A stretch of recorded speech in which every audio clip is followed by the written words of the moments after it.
বানান, আপনার ক্রিয়েটিভিটি দেখি। আমাদের খালা পিঠা বানায় ছুরি মুড়ি দিয়ে, চাকুমাকু দিয়ে, কি কি দিয়ে বানাইতেছে। আসলে ডিফারেন্ট, এটা আমার দ্বারা জীবনেও সম্ভব না। এটা সুপার শপে দেখি, এখন এই যে বাসায় খালা বানাইতেছে।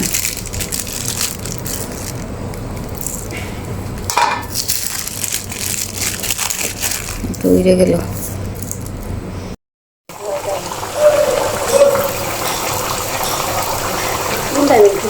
পাঁচটা হয়েছে, একটু দিবেন।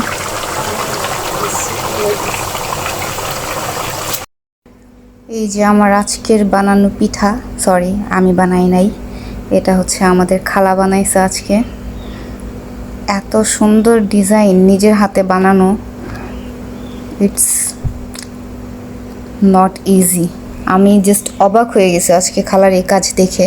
আমি জানতাম না যে উনি আসলে উনি সবই পারে, সব কিছুই করে, কিন্তু এত সুন্দর পিঠা। আমি জানতাম যে এগুলো হয়তো মেশিনে বানায়, কিন্তু এগুলো যে হাতে বানায় এটা আমার মানে বিন্দুমাত্র আইডিয়া ছিল না।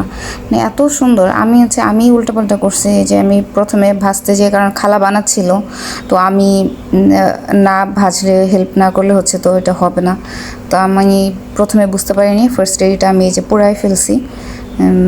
আর হচ্ছে বাকিগুলো ঠিক হয়েছে। একদম লাস্টের দিকে আবার আমি একটা গালাত করছি, এগুলো হচ্ছে নাকি মানে উল্টায় দিতে হয় ভাজার টাইমে, তাহলে এটা হচ্ছে ডিজাইনগুলো ঠিক থাকে।